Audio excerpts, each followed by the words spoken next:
there's a really long history of suppressing the memory of Peterloo. It's really, really strange. And yeah, when we realised, for no good reason, there wasn't any commemoration in Manchester City Centre, we just set up the campaign. And we were really curious to see what the attitude will be this time round, because in the 1970s, like a load of people prevented the road being renamed Peterloo Street, a load of local businesses, and it went to court, in the 70s. People were still nervous about Peterloo in those days. And so the statue itself, the memorial, it cost quite a lot of money, didn't it? Yeah, it's approximately $1 million, I think, but that includes everything: design, construction, so on and so forth. And you're currently petitioning Manchester City Council to, obviously we're in the summer, coming towards the end of the summer now, and it's looking in an okay state, but you say in a few months' time it will really not look in a fit state, and this is something you're petitioning about. Tell me a little bit about that. Yeah, as people can see, it looks beautiful at the moment because it's had a clean recently.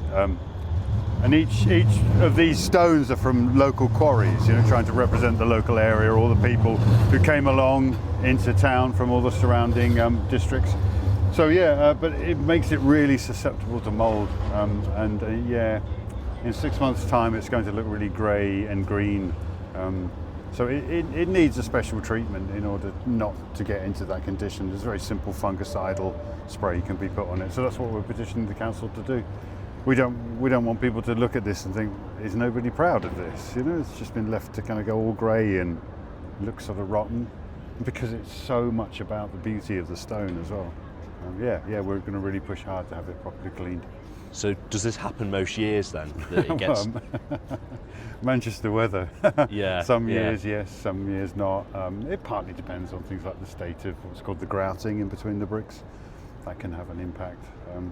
Yeah, but at its worst, it really does look awful, and that's the one we've got to prevent.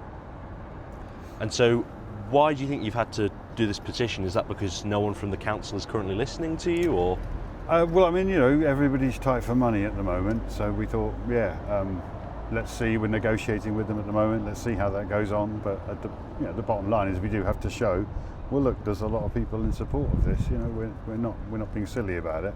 It's a very unique design with the coloured stone, and like a proper cleaning to prevent the mould should have been budgeted in the first place. We want it to look beautiful all year round, not just on the 16th. The council's great at coming along and steam cleaning it every year. Absolutely no problem. We just want this one thing added to the regime. To protect it over the winter periods. Yeah, and to make it clear that this is something that's valued and looked after, rather than something that's been left to rot.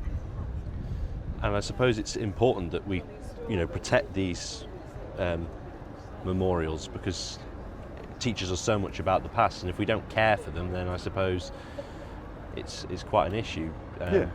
Yeah, people sort of see these statues as sort of background wallpaper sometimes, don't they?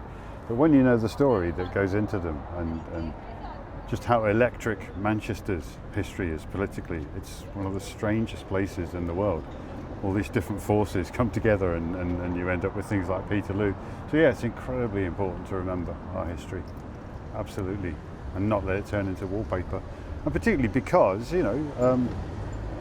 at a time when democracy, a lot of people are questioning democracy, saying it's failing and so on and so forth, I think it's at times like this we need to look back at the huge sacrifices people made to give you the vote. I know that's become a history teacher cliche, but think about what the world would be like if they hadn't done this. Other people telling you what to do all the time. So yeah, people need to remember that democracy is still important. So it was a recommendation by the stonemasons to have, did they recommend when this was built that they should specifically coat it with this particular? I'm not sure if that was mentioned right at the beginning, but I've spoken to the stonemasons, and they were sort of saying this is a really simple, basic, straightforward chemical. They've been suggesting that themselves.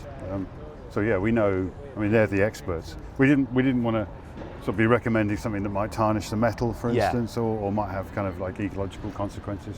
But yeah, they assure us this is a simple process, and it kind of accumulates over the years as well. So how much would this protection cost? Is it an expensive thing? Well, a bucket this size costs 50 quid. Yeah. So it wouldn't actually potentially be too taxing for the council to. No, we'll not be sending anybody into bankruptcy over 50 quid's worth of chemicals. And potentially could be used on other. I don't know if it would memorials. stretch that far, Yeah. you know, but I mean, obviously this place gets fenced off for the steam cleaning, because steam cleaning is 150 degrees centigrade, so Yeah. it's quite a dangerous thing. So it would just be after that, just a final quick coating of this very simple chemical.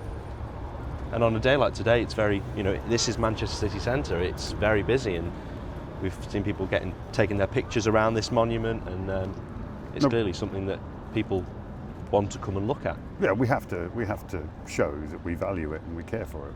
So it shouldn't be 6 months of the year in this horrible grubby condition.